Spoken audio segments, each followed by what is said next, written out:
Hey y'all, Eric here with another LGBT history moment video. I almost missed today because so much was going on in the news and I had a lot of stuff to do in the neighborhood with respect to HOA and all of that crap. But I'm not gonna do a break in the LGBT history thing because the devil is hard at work trying to get me to stop, and it ain't gonna happen. Even had some internet issues today, so I'm trying to get this in before AT&T does something stupid, like it has been all day over the last 24 hours. But anyway, here we go. So today I decided to spotlight um, a U.S. representative today, the first ever trans representative in our U.S. Congress, Sarah McBride from the state of Delaware. And here's a picture of her while we dive in to some of her background. There we go. And so Sarah McBride, who's a 90s baby, is an American politician serving as the U.S. representative of Delaware's at-large congressional district. She is an author and an LGBTQ rights activist. A member of the Democratic Party, she served in the Delaware Senate from January 2021 through January 2025, representing the state's first Senate district. Prior, she was the National Press Secretary for the Human Rights Campaign from 2016 to 2021. McBride is the nation's highest ranking openly transgendered elected official and the first openly transgendered member of the United States Congress. In 2020, McBride became the first openly transgendered person elected as a state senator in the United States.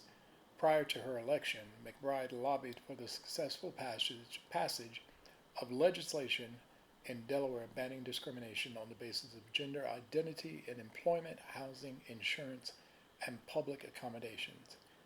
In July of 2016, she was a speaker at the Democratic National Convention, becoming the first openly transgendered person to address a major party convention in American history. In 2018, McBride published her memoir, Tomorrow Will Be Different: Love, Loss, and the Fight for Trans Equality, with a foreword by then former Vice President and later U.S. President Joe Biden. McBride has been credited with shaping President Biden's personal views and political evolution on transgendered issues.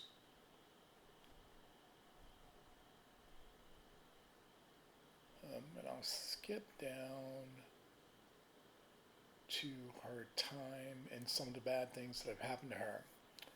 So, of course, everybody remembers the grandstanding of South Carolina Representative Nancy Mace and the misgendering of all of this, but that's not the only thing. 2 weeks after McBride's election to Congress, Republican Representative Nancy Mace introduced a bill to ban transgendered women from using the women's bathroom on Capitol Hill, saying that the bill specifically was meant to target McBride. Shortly thereafter, Republican House Speaker Mike Johnson enacted a ban to the same effect. McBride subsequently announced that she would comply with the ban, saying, "I'm not here to fight about bathrooms. I'm here to fight for Delawareans and to bring costs down facing families." Well, even though I want to go against McBride on this, I hear my mom's voice in the back of my head which says, pick and choose your battles. Then, House floor and committee hearings. On February 7th, 2025, Representative Mary Miller was presiding and introduced McBride as, quote, the gentleman from Delaware, Mr. McBride.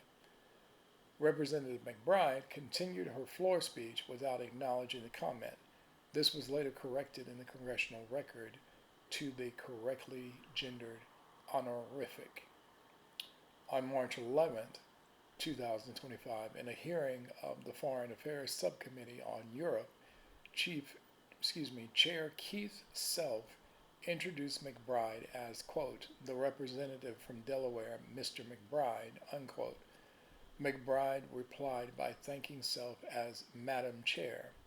Ranking Member Bill Keating interrupted and responded to Self, quote, Mr. Chairman, have you no decency? Self repeated Mr. McBride and attempted to continue the hearing, but Keating stated, quote, you will not continue it with me unless you introduce a duly elected representative the right way. Keating's absence would deny the hearing a quorum, so Self adjourned the meeting. During the exchange, Self said, quote, we have set the standard on the House floor, unquote, referring to the February incident. And so, not only do I spotlight Sarah McBride's representation in Congress, I spotlight her courage in the face of just hatred. That Nancy Mace is running for governor of South Carolina. Well, I'm from South Carolina. I grew up in Spartanburg. And I will say this to my fellow South Carolinians. May God have mercy on all your souls. It is absolutely insane the amount of disrespect that has been shown to this, as Mr. Keating said, duly elected U.S. representative. Just the mere respect that comes with that title should have garnered that by itself. But again, they're trying to weaponize transgendered issues because it stirs up the MAGA base. Well, I've started adding a little thing to some of my videos and some of my posts on my social media platforms by invoking Star Trek. And while I do say elections have consequences, I'm reminding people that resistance is not futile, or resistance is not futile.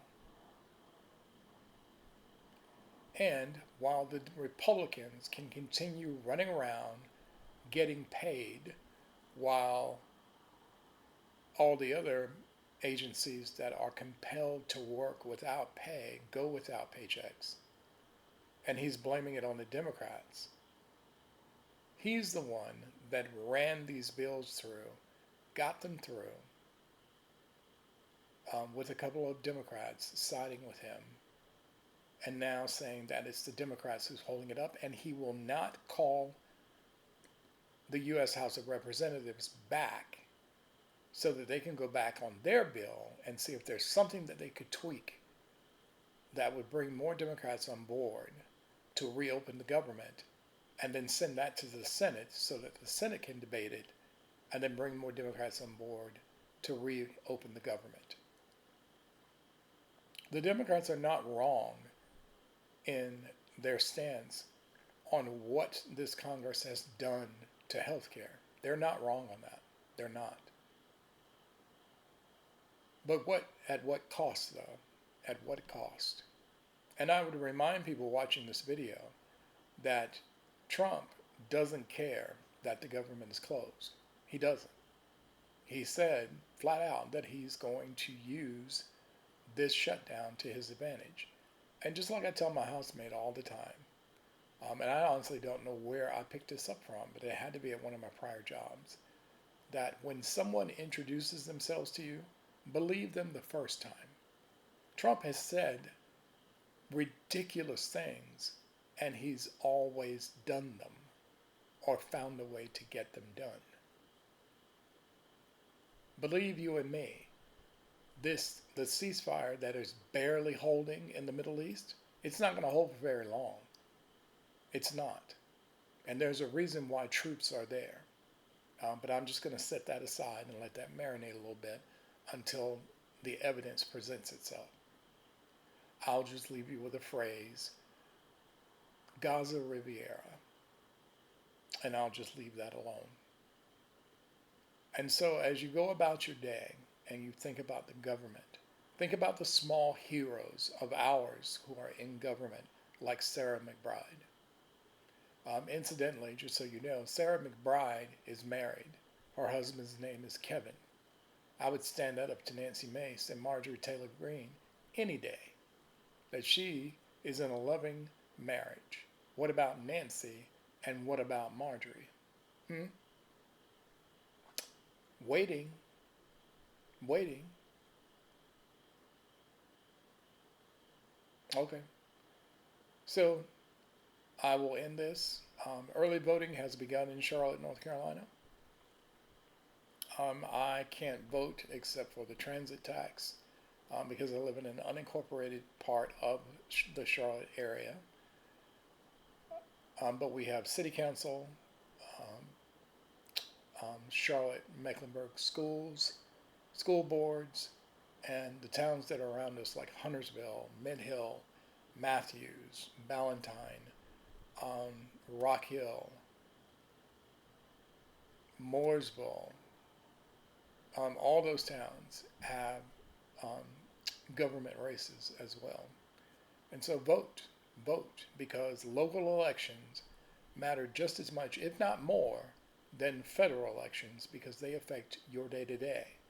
And of course, most of us know now, in the climate that they're in, even the federal government can affect our day to day.